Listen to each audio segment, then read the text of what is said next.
자, 이어서 우리 실무 그죠? 입력 한번 해보겠습니다. 일단 먼저 우리 법인세부터 먼저 풀 거예요. 법인세부터 먼저 풀면 가장 먼저 해야 될 거는 이 상태에서 우리 회사를 바꿔줘야 될 것 같아요. 그죠? 그러니까 한국산업으로 뭔가 바꾼 후에 스타트 해야 될 것 같아요. 회사를 바꾼다는 부분이 그죠? 낯설어라 하면 안 되거든요. 기계적으로 나와야 된다라고 보면 됩니다. 자, 그러면 첫 번째부터 한번 해보겠습니다. 첫 번째, 조정 후 수익금액 조정하고 두 개를 다 해야 되니까 수익금액 조정부터 먼저 확인해 보겠습니다. 이 제시하고 있는 자료 첫 번째 보면 매출액이 있고 부산물 매각이 있는지를 봐야 돼요. 근데 없죠? 그러면 그냥 기본적으로 매출만 인식하고 해서 택키 입력하고 매출하고 그죠? 제품 매출 이렇게만 입력하면 되겠습니다. 그리고 확인을 해봐야 되죠. 이 금액이 1억 4천, 2억 6,200, 그죠? 26억 2천만 원. 이렇게 해서 두 개가 맞다는 걸 확인합니다. 두 번째 자료 볼게요. 기말 상품 재고액에 포함되어 있는 상품 재고액이니까 상품 매출이 될 건데요. 여기에서 830 중에는 200만 원은 이미 판매했는데 얘가 있죠. 통보가 되지 않았다고 했으니까 매출 누락이 일어났죠. 270만 건. 여기에 자동 반영해 주려면 401번을 치면 돼요. 이렇게 해주면 그죠? 자동 반영일 거고, 그러면 이 수익 금액은 270 이렇게 되고 200 이렇게 되겠습니다. 그리고 바로 선조정 들어갑니다. 가서 여기에 매출 누락 매출 누락에서 270 위보 발생 안 하고 매출 원가 누락해서 요 금액 200 이렇게 해서 일단은 조정을 두 개 해주고 난 후에 앞에 가보면 자동적으로 270이 가산되어 있다는 걸 확인합니다. 이 상태에서 다른 건 없으니까 저장합니다. 저장해야지 저쪽을 끌어갈 거 아니겠습니까? 저장하지 않으면 안 된다는 겁니다. 그 다음에 두 번째 조정 후 갑니다. 이 조정 후 가서 처음에 해야 될 부분은 업태 종목별로 이걸 간추린 게 먼저라고 보시면 됩니다. 그래서 여기 지금 보면 제품 매출은 지금 상공이 이거 맞고 상품 매출은요 515 050 이렇게 쳐서 일단 먼저 업태 종목별로 먼저 우리가 조정 후 수익 금액을 배분하고 대신에 여기서 보니까 항상 기본적인 레파토리죠. 제품 매출 안에 보니까 이 직수출 있죠. 수출이 3억 2천 포함되어 있다 이 말이죠. 그럼 여기 하려면 이 금액에서 3억 2천을 빠진 금액을 입력하는 거죠. 그죠? 그래서 23억 원을 입력합니다. 그러면 3억 2천이 빠질 거고 스페이스바를 눌러서 옆으로 튕겨냅니다. 이렇게 해서 먼저 하나 간추린다. 그런 후에 차이 금액을 우리가 뽑아야 될 거 아니겠습니까? 근데 차이 금액이 만약에 여기에 없다면 어떻게 됩니까? 보통 있을 것 같은데 지금 과표가 없지 않습니까? 보통 원 데이터는 제가 알기로는 있다고 봐요. 근데 만약에 없다면 여기 위에 보면 차이 내역이 없네? 그럼 여기 불러오기를 해보겠습니다. 여기를 해보면 여기가 없다는 건데 그래요? 그럼 어떻게 해야 되나? 여기에 지금 제시하고 있는 자료가 없잖아요. 그죠? 여기 좀 에러가 나 있는 것 같은데 우리가 과세 표준은 37억 500만 원이라고 있죠. 그러면 원 데이터를 원래는 불러올 것 같습니다. 지금 여기에 백데이터를 불러온다고 지금 안 돼 있어. 그렇지? 원 데이터를 불러오면 이 금액이 나타날 거라고 보면 됩니다. 그럼 지금 여기에서 가만히 있어봐요. 여기 위에 있나? 여러분들 다 나타나죠, 그죠? 미치겠네. 여기 있어야 되는데 지금 왜 이렇게 버그가 나와서?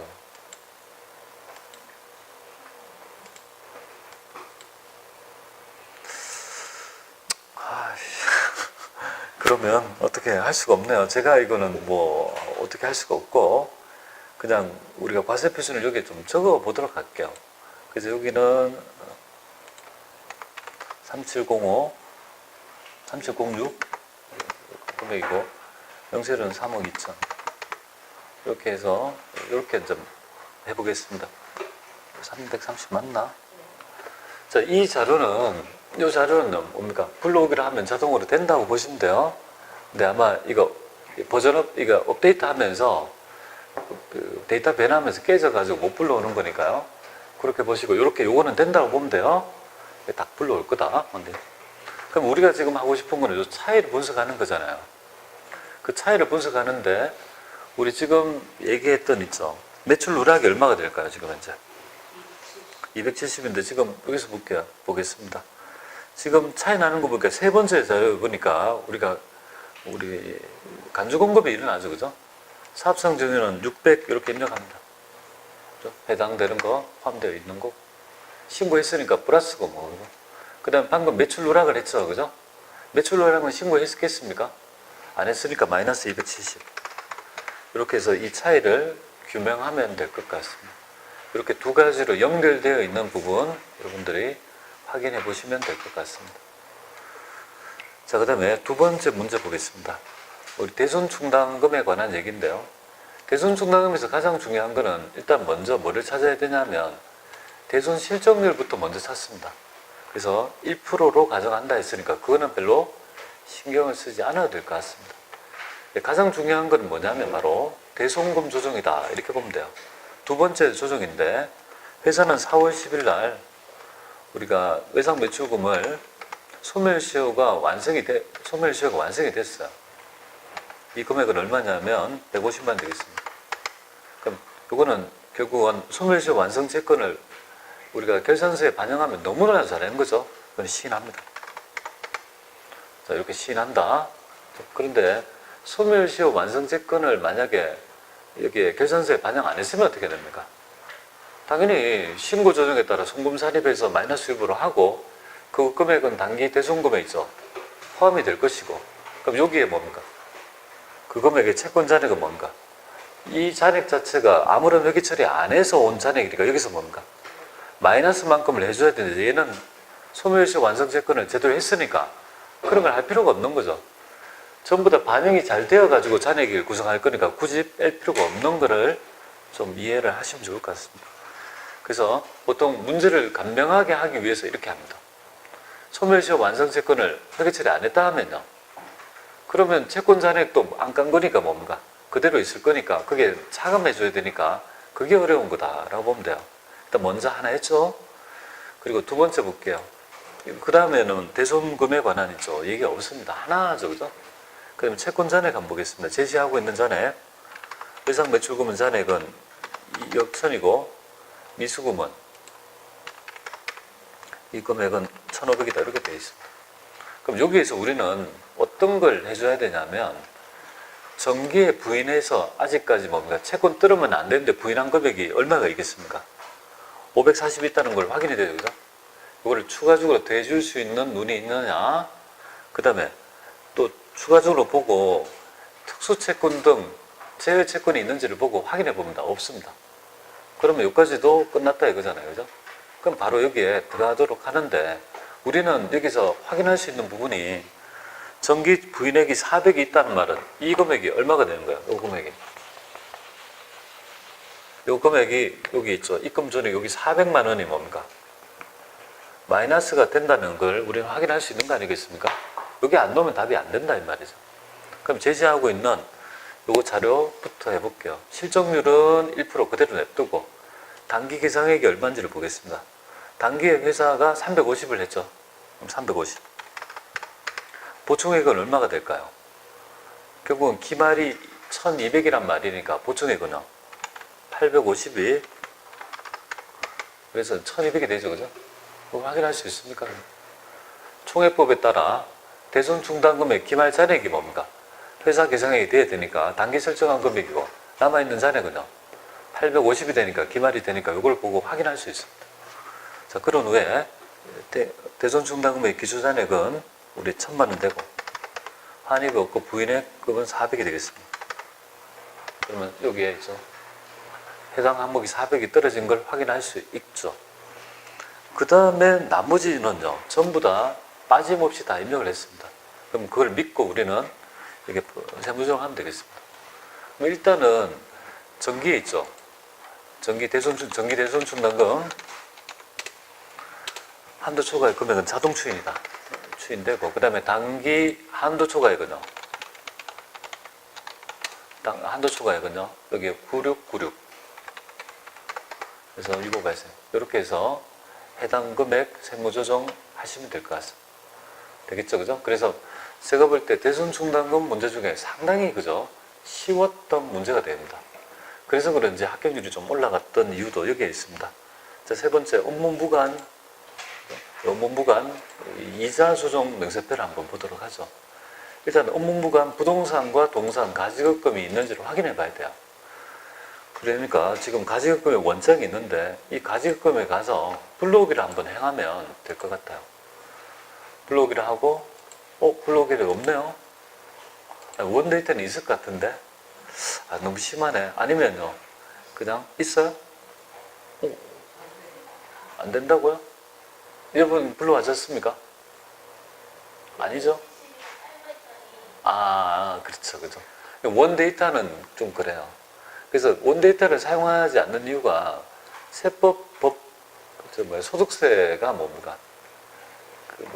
서식이 약간 바뀌었기 때문에 그걸 때문에 지금 이걸 원데이터를 하는 이유를 말씀드립니다. 뭐 하여튼 그러면 하라는 거니까 없으면 이렇게 응용력도 할 수 있어야 될 것 같아요. 가지금 보면 될 것이고, 그죠? 6월 23일 원래는 나오니까 되어야 했다 하면 지급해서 2천 이렇게 하고, 우리가 9월 3일 날 3번 그죠? 회수한 금액도 500. 그 다음에 11월 20일에서 이 금액 있죠.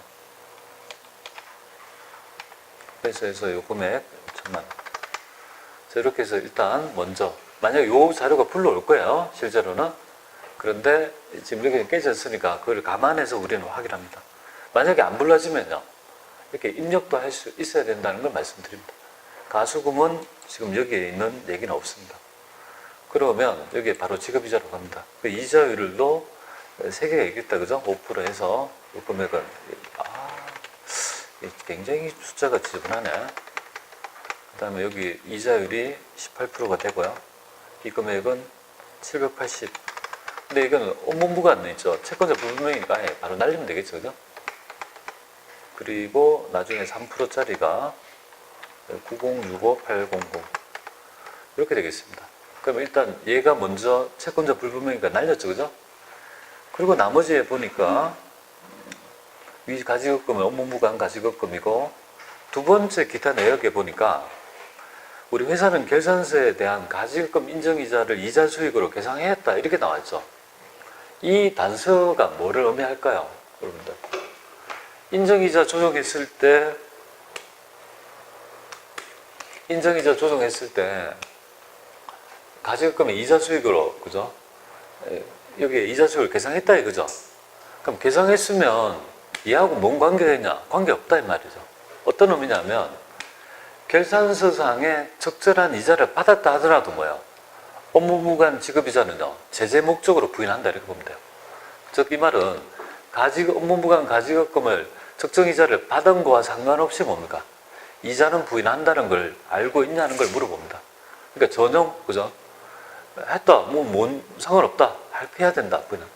나머지는 일반적인 얘기가 되겠습니다. 채권자 불분명은 그죠? 일반적인 원천 징수가 없으니까 바로 들어가면 되겠습니다. 그럼 다 된 것 같은데요. 그럼 여기서 바로 조정 등록 가서 이 채권자 불분명을 치고요. 채권 사채이자 이거 상여로 처분한 금액 780을 때려놓고, 그 다음에 여기 업무무관이죠. 업무무관 치면 여기 지급이자 이렇게 될 것이고 880548 기타 사유출로 처분하면 되겠습니다. 이 서식이 굉장히 좀 쉽죠, 그죠? 괜찮을 것 같습니다. 이렇게 하시고, 그 다음에 우리가 4번에 보면 소득금액 조정 합계표 가볼게요. 얘는 여기서 하면 좋아요. 여기 소득금액 조정 합계표 가셔서 매도 가능증권 있죠. 일단 송금사립 해야 될 거 아니에요, 그죠? 지금 현재 매도 가능증권 평가 이익 자체가 200만큼이 있으니까 매도 가능증권에서 여기 보면 여기서 하면 좋아요. 여기 딱 치면 밖에서 빠지고 하면 매도 가능증권에 여기 상표가 있어요. 송금사립해서 200 치고 그 대해서 적절하게 유보관리를 하되 소득금액에 영향을 주니까 뭡니까? 다시 동시수정 입금부산입해서 매도 가능증권 이렇게 치면 매도 가능증권 정권 송실하고 입금 매도 가능증권 평가액이 있지 않습니까? 평가액 이렇게 치고 그만큼 기타니까 그죠? 200. 여기에 있는 걸 좀 힌트를 받으세요. 동시 조정하는 거 딱 하나 한다. 그 다음에 나머지는 법인세 추납액이니까 송금부산에 법인세 이렇게 치면요. 법인세금 추납액 여기 있습니다. 법인세 추납액은 300. 그죠? 뭐 전교류 수중 소질 영업에 비용을 한 거 부인한다 이 말이죠. 기타사 유출이고 자비액 국세 환급 가산금. 이거 아니구나. 이거. 국세 환급. 이건 뭐야? 환급 가산금. 그죠? 환급 가산금 이렇게 해서 이거 금액 19만 8천 원. 기타를 치고 그 다음에 우리가 송금불산입하는 금액 여기 보시니까 범칙금 그죠? 벌금 등 해서 기타사 유출 8만 원. 이렇게 해서 소득처분 행하시면 될 것 같습니다.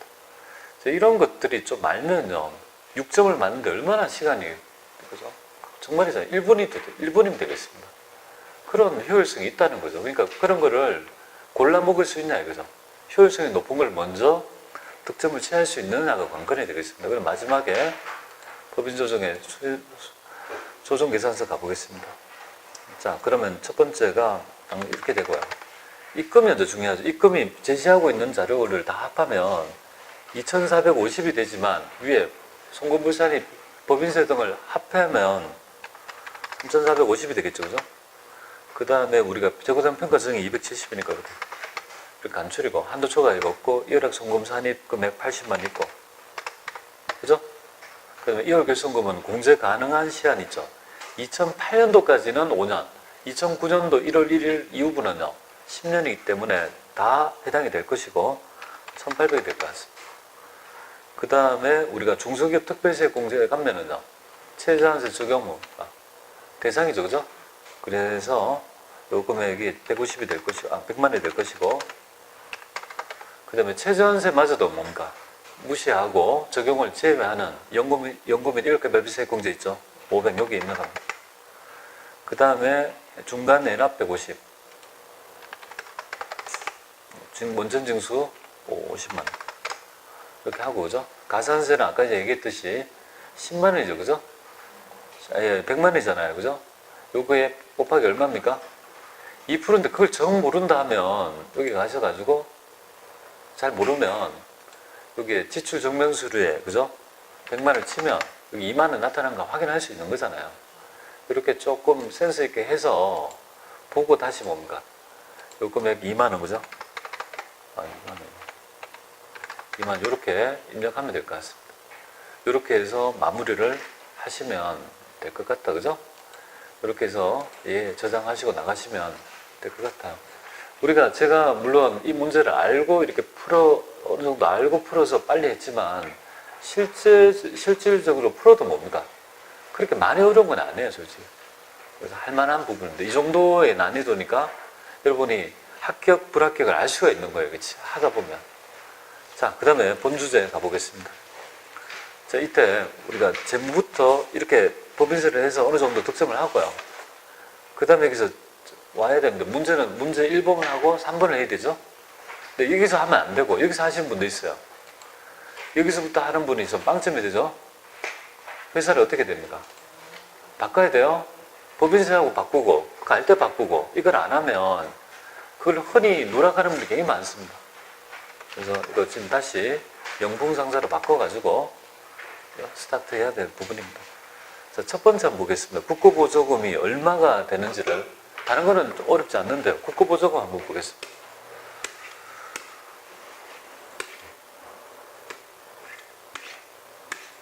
자, 국고보조금 한번 보자. 이거 볼게요. 이거 어떻게 해야 될까요? 지금 현재 국고보조금에 의해서 취득한 기계장치를 원상의 매각대금 처분하고 보험을 받고 나머지는 다음 달에 받기로 했다.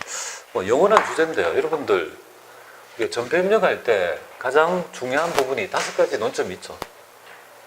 전표 입력할 때 5가지 논점을 보겠습니다. 첫 번째가 바로 경비 부분입니다. 제조원가하고 뭡니까? 판관비를 구분할 수 있냐? 굉장히 중요한 개념이죠. 그래서 지금 보면 이게 뭐 여기 보면 여기 없나? 영업부서 이렇게 그죠? 그렇게 되면 반드시 경비를 구분해야 되는 거고, 두 번째가 뭐냐면 바로 거래처가 됩니다. 단일 거래처는 필요 없고요. 이중 거래처가 중요해요. 그래서 혹시 제시하는 항목에서 거래처를 2개 언급하면요, 반드시 거래처를 2개 인식한다. 세 번째, 우리가 적요 8번에 뭔가요? 적요 8번 타개정 대체 그려 있죠. 타개정 대체를 그려줘야 될 제품을 언급하면요, 재고자산을 언급하면, 기중에 재고자산을 언급하면 반드시 뭡니까? 타개정 대체를 그려야 된다. 네 번째가 바로 불공제 매입세액이 되겠습니다. 불공, 54번 불공 있죠. 이런 거, 특히 이제 토지 관련 매입세액이랄지 이런 것들을 좀 눈여보고, 그 다음 마지막에 어음입니다. 어음이라고 무조건 받을 어음 지급어음이 아니고 뭐야? 미지급금이 대신 세물금은 잘 나와요. 이제 지금도 이 문제도 봐도 이겁니다. 기계장치를 팔고 어음을 받았다 여기서. 어음을 받았다는 말 속에서 받을 어음을 하면 아웃이다 이 말이에요. 그걸 알아야 돼요. 받을 어음이 아니라 뭐야? 미수금이 되고 거래처를 단다. 그죠? 그걸 일단 알아야 되겠고요. 얘 처분 소리가 알고 들어가야 될 것 같아요. 얘 지금 장부가액은 얼마일까요? 정확하게 적정하게 다 처분 전까지 다 했다. 그럼 이 상태가 지금 장부가액이죠. 그래서 상가격이 누계액하고 2개 합하면 1,500이 되니까 이걸 빼면 차감하는 거니까 얘의 장부가액은요 1,000만 원이 되겠습니다. 1,000만 원인데 그럼 1,000만 원인데 얼마 팔았어요? 700만 원 주고 팔았죠. 그럼 여기서 우리는 확인해야 될 부분이 1,000만 원짜리를 700만 원 팔았으니까 유형자산 처분소